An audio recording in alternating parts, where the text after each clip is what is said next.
Фотографии, документы, письма с фронта, боевые награды, военная атрибутика и личные вещи. В Крымско-Татарском музее культурно-исторического наследия открылась выставка «Дорогами Победы», посвященная 76-й годовщине окончания войны. Она рассказывает о подвигах крымских татар, которые отважно сражались на фронте.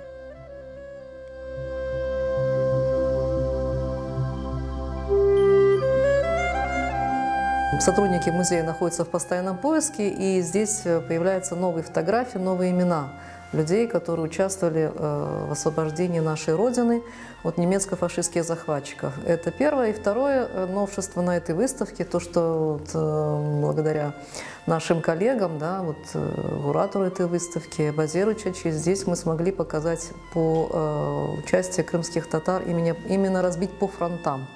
То есть на каких фронтах, в какой период, кто из наших соотечественников принимал участие в Великой Отечественной войне, в этих боях, и каким образом отличился. На выставке представлены фотографии фронтовиков из числа крымских татар-разведчиков, партизан, подпольщиков, полных кавалеров Ордена Славы, героев Советского Союза и тех, кто не получил это звание по национальному признаку. Данный раздел, показывающий участие крымских татар в самом начале войны, 1941-1942, наиболее тяжелый период для Советского Союза. Те, кто всеми силами пытался хотя бы задержать врага. Как, например, Эмир Люманович Люманов, первый крымский татарин, представленный к званию Героя Советского Союза. Всего к званию Героя Советского Союза среди крымских татар было представлено свыше 20 человек, 4 дважды.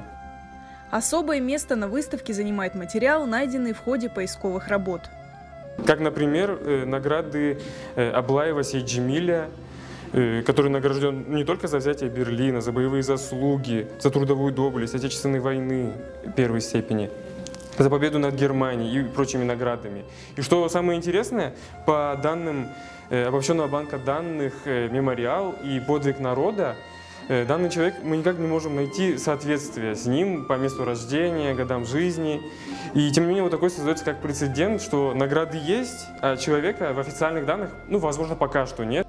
Заслуги крымских татар в борьбе с фашизмом не спасли народ от депортации, долгое время замалчивались, тогда как тысячи крымских татар отдали свою жизнь, чтобы защитить родину.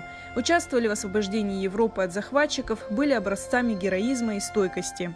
Мы должны помнить историю своего народа, участие крымско-татарского народа в Великой Отечественной войне, его заслуги.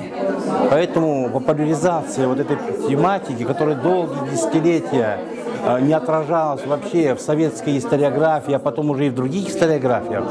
И на этой почве появляется огромное количество мифов, просто абсурдных мифов. Для того, чтобы бороться с этими мифами и развенчивать эти мифы, необходима научная работа, выставочная работа. И музей крымско-татарский сегодня эту работу выполняет. Выставка «Дорогами Победы» в Крымско-Татарском музее будет работать до конца июня.